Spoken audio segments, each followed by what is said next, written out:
வெளிப்படுத்த நினைக்கும் உங்கள் மனதின் சப்தங்களை பகிர்ந்து கொள்ள உங்களோடும் உங்கள் மனதின் குரலோடும் நான் அஜீஸ். உங்கள் பொழுதை இனிமையாக்கும் மனதின் குரல்.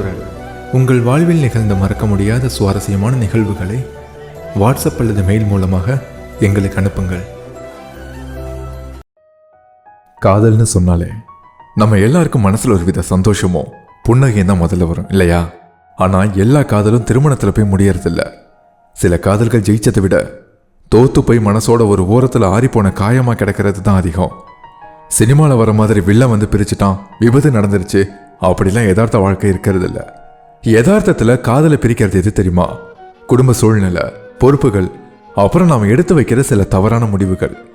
அப்படிப்பட்ட ஒரு யதார்த்தமான கதையை தான் இன்னைக்கு நான் உங்ககிட்ட சொல்ல போறேன். இது கௌதம் மேகனா 2 பேரோட கதை. கௌதமும் மேகனாவும் ஒரு பெரிய ஐடி கம்பெனியில் வேலை பார்த்தாங்க. 2 பேரும் ஒரே டீம். கௌதம் கொஞ்சம் அமைதியான டைப், ஆனால் மேகனா எப்போவுமே சிரிச்சுக்கிட்டே சுற்றி இருக்கவங்கள சந்தோஷமாக வச்சுக்கிற பொண்ணு. ஆரம்பத்தில் சாதாரண ஹாய் பாய்னு தொடங்கின அவங்களோட பழக்கம் போக போக டீ பிரேக், லஞ்ச் பிரேக்னு வளர ஆரம்பிச்சது. கௌதமுக்கு மேகனாவோட அந்த யதார்த்தமான பேச்சு ரொம்ப பிடிச்சிருந்தது. மேகனாவுக்கு கௌதமோட அந்த அக்கறையும் அமைதியும் ரொம்ப பிடிச்சிருந்தது. காதலுங்கிறது நான் உன்னை காதலிக்கிறேன்னு வார்த்தையில் சொல்கிறத விட ஒருத்தர் புரிஞ்சுக்கிற அந்த மௌனத்தில் தான் அதிகமாக இருக்கும். அவங்க 2 பேருக்கும் இடையிலையும் அதுதான் நடந்தது. அவங்க வாயை திறந்து லவ் பண்ணுறேன்னு சொல்லிக்கவே இல்லை. ஆனால் 2 பேருக்கும் தெரியும் அவங்க 2 பேரும் ஒருத்தரை விட்டு ஒருத்தர் பிரிய முடியாத அளவுக்கு ஆழமாக காதலிக்கிறாங்கன்னு. மழை பெய்கிற சாயங்கால நேரத்தில் ஆஃபீஸ் மொட்டை மாடியில் நின்று சூடாக டீ குடிச்சுக்கிட்டே பேசுகிற அந்த 15 நிமிஷம், ஞாயிற்றுக்கிழமையில் சும்மா பைக்கில் மெரினா பீச் பக்கம் போகிறது, மேகனாவுக்கு ரொம்ப பிடிச்ச சுட சுட சோளக்கருத்து வாங்கி தரது, இதெல்லாம் தான் அவங்களோட உலகம். ஒரு நாள் கௌதம் மேகனா கிட்ட கேட்டான், ஏன் மேகா, என்னை உனக்கு ஏன் இவ்வளோ பிடிச்சிருக்கு அப்படின்னு. அதுக்கு மேகனா சிரிச்சுக்கிட்டே சொன்னான், எனக்கு உலகத்திலே ரொம்ப பாதுகாப்பான இடம் எதுன்னு தெரியுமா கௌதம்? உன் பக்கத்தில் இருக்கிறப்ப தான். நீ என் கூட இருந்தால் எனக்கு எந்த பயமும் வரல. அந்த வார்த்தை கௌதம் மனசில் ஒரு பெரிய நம்பிக்கையை கொடுத்துச்சு. இவளை என் ஆயுசுக்கும் கண்ணு கருத்தமாக பார்த்துக்கணும்னு முடிவு பண்ணான். ஆனால் வாழ்க்கை எப்போவுமே நம்ம நினைக்கிற மாதிரி போகிறதில்ல. இல்லை, கௌதமோட வீட்டில் நிலைமை கொஞ்சம் சரியில்லை. அவங்க அப்பாவுக்கு திடீர்னு உடம்பு முடியாமல் போயிடுச்சு. குடும்பத்தோட மொத்த கடன், அக்காவோட கல்யாண பொறுப்பு எல்லாமே கௌதம் தலையில் வந்து விழுந்துருச்சு. அவன் சம்பாதிக்கிற ஒவ்வொரு காசும் கடனுக்கும் ஆஸ்பத்திரிக்குமே சரியாக இருந்தது. இன்னொரு பக்கம் மேகனாவோட வீட்டில் அவளுக்கு மாப்பிள்ளை பார்க்க ஆரம்பிச்சிட்டாங்க. அவங்க அப்பா ரொம்ப கண்டிப்பானவர். ஒரு நாள் மேகனா பயத்தோட கௌதமை பார்க்க வந்தா.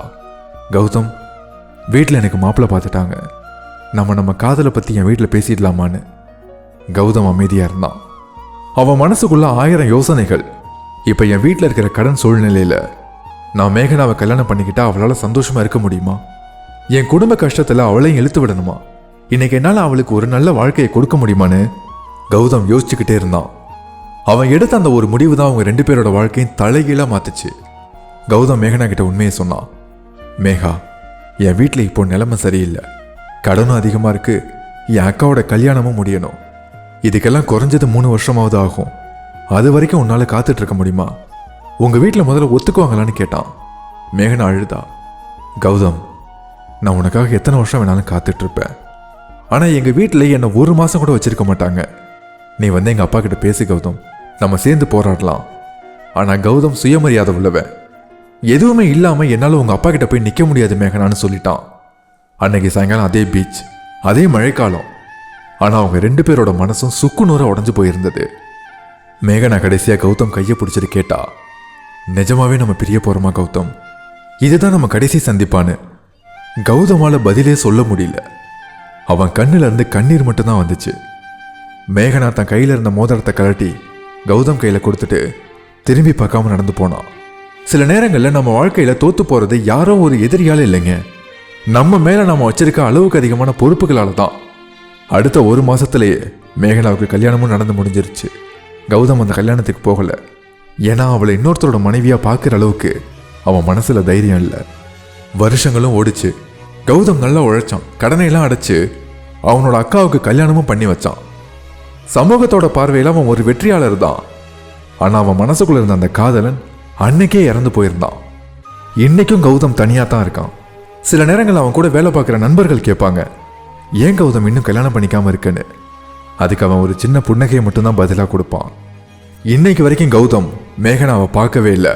ஆனா இன்னைக்கும் மழை பெய்யறப்போ அவன் கையில் அந்த பழைய டீ கப் இருக்கும்போது அவன் மனசு 10 வருஷத்துக்கு முன்னாடி இருந்த அவன் ஆஃபீஸ் மொட்டை மாடி தான் ஞாபகத்துக்கு வந்தது. காதலுங்கிறது அடையிறதுல மட்டும் இல்லைங்க.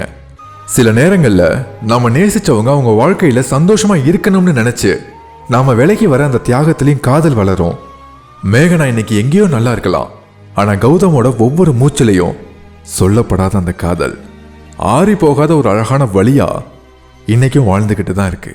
இதே போல உங்க வாழ்க்கையில் நடந்த மறக்க முடியாத நிகழ்வுகளை பகிர்ந்து கொள்ள உங்கள் மனதின் குரலோடு நான் அஜீஸ்.